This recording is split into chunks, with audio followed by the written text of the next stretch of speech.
बीदर जिले के औराद शहर में आज आयोजित एक संवाददाता सम्मेलन को संबोधित करते हुए विधायक प्रभु चौहान ने कहा कि आने वाले दिनों में विजेंद्र आर अशोक और नारायण स्वामी के नेतृत्व में हमारी भाजपा पार्टी राज्य सरकार घोटाले और वक्फ बोर्ड के घोटाले के खिलाफ पूरे देश में विरोध प्रदर्शन करेगी।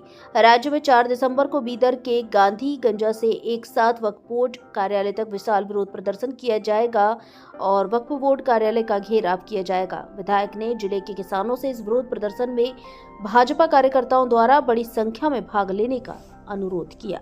भारत संवाद से शिवानंद बेदरे की रिपोर्ट।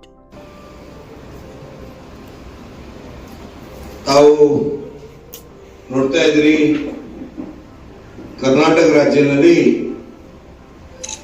ಕಾಂಗ್ರೆಸ್ ಸರ್ಕಾರ ಯಾವ ತರ ರೈತರ ಮೇಲೆ ಅನ್ಯಾಯ ಮಾಡ್ತಾ ಇದ್ದಾರೆ, ಜನರ ಮೇಲೆ ಅನ್ಯಾಯ ಮಾಡ್ತಾ ಇದ್ದಾರೆ। ಸರ್ಕಾರ ಬಂದು 2 ವರ್ಷ ಆಸ್ಪಾಸ್ ಆಗ್ತಾ ಇದೆ, ಅಭಿವೃದ್ಧಿ ಅವರಿಗೆ ಗೊತ್ತಿಲ್ಲ,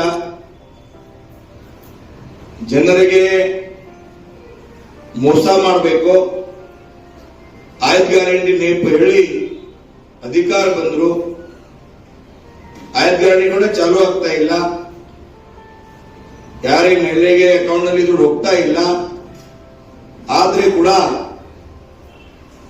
ನಾವು ಬಹಳ ಒಳ್ಳೆ ಕೆಲಸ ಮಾಡ್ತಾ ಇದೀನಿ, ಈ ತರ ಸುಳ್ಳು ಹೇಳಿ ಎಲ್ಲ ಕಡೆ ಕೆಲಸ ಮಾಡ್ತಾ ಇದ್ದಾರೆ। ತಾವು ನೋಡ್ತಾ ಇದ್ರಿ ದೇಶದಲ್ಲಿ ರಾಜ್ಯದಲ್ಲಿ ನಡೀತಾ ಇದೆ। ಹಿಂದೆ ಕೂಡ ನಾವು 15 ದಿವಸ ಮುಂಚೆಯಲ್ಲಿ ತಮ್ಮ ಜೊತೆ ವಾರ್ತಾಲಾಪ ಮಾಡಿದ್ದೀನಿ। ಇವತ್ತು ಕೂಡ ಕಾಂಗ್ರೆಸ್ ನೀತಿ ವಿರುದ್ಧ, ವಕ್ಫ್ ಬೋರ್ಡ್ ವಿರುದ್ಧ ನಾವು ಹೋರಾಟ ನಿರಂತರವಾಗಿ ನಡೀತಾ ಇದೆ। ಜಿಲ್ಲೆಯಲ್ಲಿ ಹೋರಾಟ ಆಗಿದೆ, ತಾಲೂಕಿನಲ್ಲಿ ಹೋರಾಟ ಆಗಿದೆ। ಇವತ್ತು ನಮ್ಮ ರಾಜ್ಯಾಧ್ಯಕ್ಷರು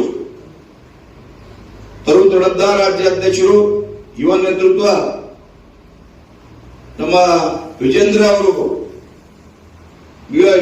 ನೇತೃತ್ವದಲ್ಲಿ ರಾಜ್ಯದಲ್ಲಿ 3 ತಂಡ ರಚನೆ ಆಗಿದೆ। ಬೇರೆ ಬೇರೆ ಕಡೆಯಿಂದ ಹೋರಾಟ ಆಗಬೇಕು।